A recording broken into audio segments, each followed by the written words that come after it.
राज्यातील 107 परीक्षा केंद्रांची मान्यता रद्द।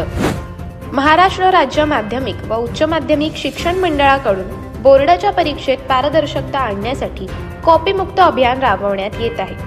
2025 ला पार पडलेल्या 10वी आणि 12वीच्या परीक्षेत 107 केंद्रांवर कॉपी किंवा इतर गैरप्रकार आढळून आले। त्यामुळे कॉपीमुक्त अभियानाअंतर्गत या परीक्षा केंद्रांची मान्यता मंडळाने रद्द केली असून यात 10वीच्या 31 आणि 12वीच्या 76 केंद्रांचा समावेश आहे। मिळालेल्या माहितीनुसार कारवाई झालेल्या या केंद्रांच्या यादीमध्ये छत्रपती संभाजीनगर विभागात सर्वाधिक गैरप्रकार झाल्याचे स्पष्ट झाले आहे। तेथील 28 केंद्रांची मान्यता काढून घेण्यात आली आहे। त्याचबरोबर पुणे विभागातील 12 आणि नागपूरमधील 11 केंद्रांवर ही कारवाई करण्यात आली। 10वीच्या संदर्भातही छत्रपती संभाजीनगरच्या 10 केंद्रांची मान्यता रद्द करण्यात आली आहे।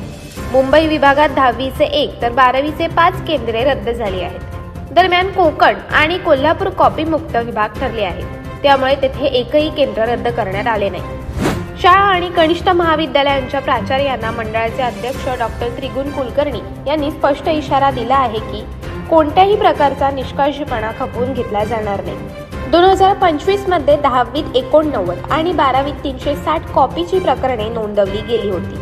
हा आकडा 2026 मध्ये शून्यावर आणण्याचे उद्दिष्ट कॉपीमुक्त अभियानाअंतर्गत ठेवण्यात आले आहे।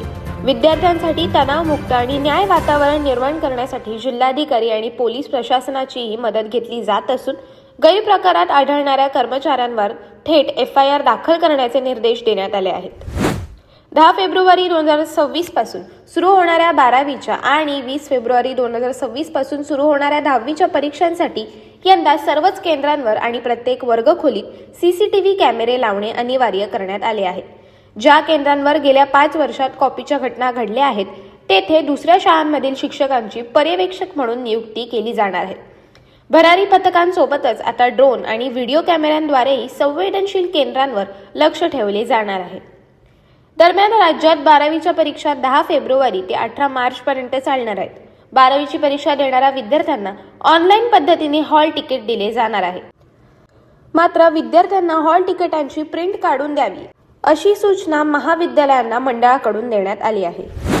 अशाच अनेक घटना आणि बातम्या जाणून घेण्यासाठी सबस्क्राईब करा आमचे YouTube चॅनल KV न्यूज आणि इन्स्टा पेज कृषीवल न्यूजला फॉलो करा।